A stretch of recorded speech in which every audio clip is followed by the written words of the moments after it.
আপনি কি লাহিড়ী মহাশয় বা পরমহংস যোগানন্দের দেখানো পথে ক্রিয়াযোগ শিখতে চান, কিন্তু বুঝতে পারছেন না কোথায় যোগাযোগ করবেন, কিংবা ভয় পাচ্ছেন ভুল কোনো গুরুর পাল্লায় পড়ার? চিন্তা করবেন না। পশ্চিমবঙ্গ হল ক্রিয়াযোগের পুণ্যভূমি। এখানেই এই মহাবিদ্যার শেকড়। আজকের ভিডিওতে আমরা জানব পশ্চিমবঙ্গের ঠিক কোন কোন জায়গায় গেলে আপনি প্রামাণিক ক্রিয়াযোগ শিখতে পারবেন এবং দীক্ষা নেওয়ার আসল নিয়মগুলো কি কি। কোনো বিজ্ঞাপন নয়, শুধুমাত্র সঠিক তথ্য। ক্রিয়াযোগ শেখার জন্য পশ্চিমবঙ্গের সবচেয়ে প্রধান এবং নির্ভরযোগ্য স্থান হল দক্ষিণেশ্বর। এখানে গঙ্গার ঠিক পাড়েই অবস্থিত যোগদা সৎসঙ্গ মঠ। এটি পরমহংস যোগানন্দজি প্রতিষ্ঠিত মূল কেন্দ্র। এখানে দীক্ষা নেওয়ার নিয়মটি খুব বিজ্ঞানসম্মত।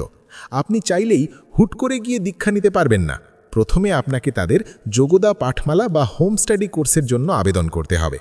বাড়িতে বসে প্রায় 6 থেকে 8 মাস প্রাথমিক ধ্যানের কৌশল যেমন হংস এবং ওম টেকনিক অভ্যাস করতে হবে। যখন আপনার শরীর ও মন তৈরি হবে, তখন আপনি মূল ক্রিয়া দীক্ষার জন্য আবেদন করতে পারবেন।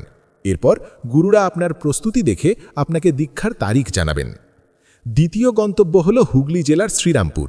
এটি জ্ঞানাবতার স্বামী শ্রী যুক্তেশ্বর গিরি মহারাজের স্মৃতি বিজড়িত স্থান। এখানে রায় স্ট্রিটে তার প্রতিষ্ঠিত আশ্রম রয়েছে। যারা গম্ভীরভাবে সাধনা করতে চান তাদের জন্য এটি একটি তীর্থস্থান। এছাড়া উত্তর 24 পরগনা, বেহালা এবং মেদিনীপুরের কিছু স্থানে হরিহরানন্দ গুরুকুল বা প্রজ্ঞানানন্দের আশ্রম রয়েছে, যারা লাহিড়ী মহাশয়ের ধারা মেনে দীক্ষা দেন।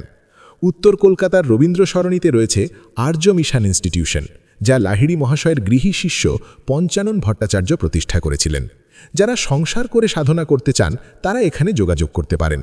মনে রাখবেন, ক্রিয়াযোগ কোনো পণ্য নয় যে টাকা দিলেই কেনা যায়। সব আশ্রমে কিছু সাধারণ নিয়ম আছে।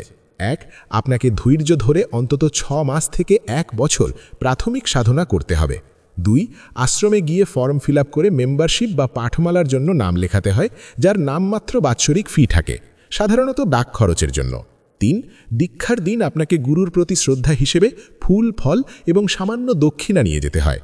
এবং সবচেয়ে বড় কথা, আপনাকে কথা দিতে হয় যে এই গোপন কৌশল আপনি কাউকে শেখাবেন না। বন্ধুরা, সঠিক গুরুর সন্ধান পাওয়া ভাগ্যের ব্যাপার। তাই তাড়াহুড়ো না করে দক্ষিণেশ্বর বা শ্রীরামপুরের এই আশ্রমগুলোতে নিজে যান, পরিবেশ দেখুন এবং তারপর সিদ্ধান্ত নিন। ভিডিওটি ভালো লাগলে লাইক দিন এবং এমন আধ্যাত্মিক গাইডেন্স পেতে চ্যানেলটি সাবস্ক্রাইব করুন। দেখা হচ্ছে পরের ভিডিওতে। নমস্কার।